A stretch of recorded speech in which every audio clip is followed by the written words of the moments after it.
afternoon. This is Glenis Redmond. Happy Black History Month, week 2. I am in New Jersey, New Brunswick, at the State Theater where I'm poet in residence. And I really want to talk a little bit about my writing life and the poem form that shaped me into the poet I am today. I started writing when I was 12. Miss Sargent, my English teacher at Woodmont Junior High School, came in and said, we are all going to write in our journals for 15 minutes every morning. We all moaned and groaned. I was the loudest. I had a big mouth even then. But something beautiful started happening day 3 or day 4.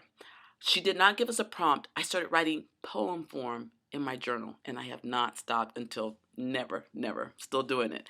And so I started writing these really kind of what I thought were kind of corny and cheesy poems for my friends. I would take their name and the favorite color and who they were crushing on at their time, their passions. Then I'd go in my bedroom and then I would do this kind of whirling dervish creative act and come back and present them a poem. And at the same time, though, my church was taking me serious. When someone died or someone got married, they called me at my mother's house, 12 years old, and I would take the information, write it down, and then go to the church and deliver it behind the pulpit. I cannot tell you what that making a space for me. Having a role, our youths have to have roles in our community. We need everyone at the table. Long story short, I had no idea I was on this path until maybe 20 years later.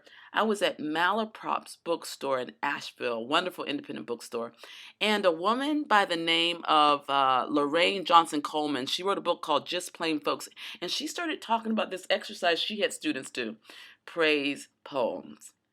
And it's where you honor yourself and your heritage, your height, your skin tone, your color of your personality. Compare yourself to an animal, something in nature, and say how you walk in the world. I had already been doing that, but I just did not know the name for it.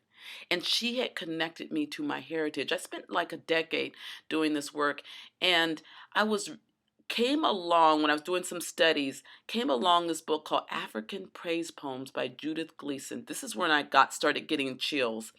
I had just done the AfricanAncestry.com test to find out where my family came from, originated from. My mother's side comes from Cameroon. My father's side comes from Nigeria, in parentheses, the Yoruba tribe. As I was reading this book, African Praise Poems by Judith Gleason, it said, Nigerians, Yoruba tribe, chief praise poets of West Africa. That's when I started really getting the chill bumps, and I really understand that there is something to what they call blood memory. You know, there is factual information, and then there's also that mystical information, and that is what the poet, the artist use to use their imagination to create poems. And I've been creating in this realm, and it really enlightened me. So I like to end with this praise poem of mine. It's called New Wings. It goes like this. I am a daughter of the dust, a true sister of the yam. I come from a long line of serious brown women that don't take no mess or apologize for living. I am birthed from the morning earth, deep, rich, and free. Gail, my middle name, describes how I move in this world, sometimes gracefully, other times stormy.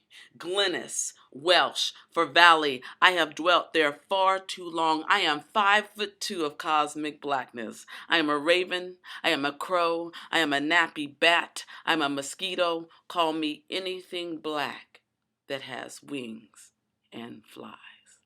I hope you are unearthing and celebrating your history, peace, and love.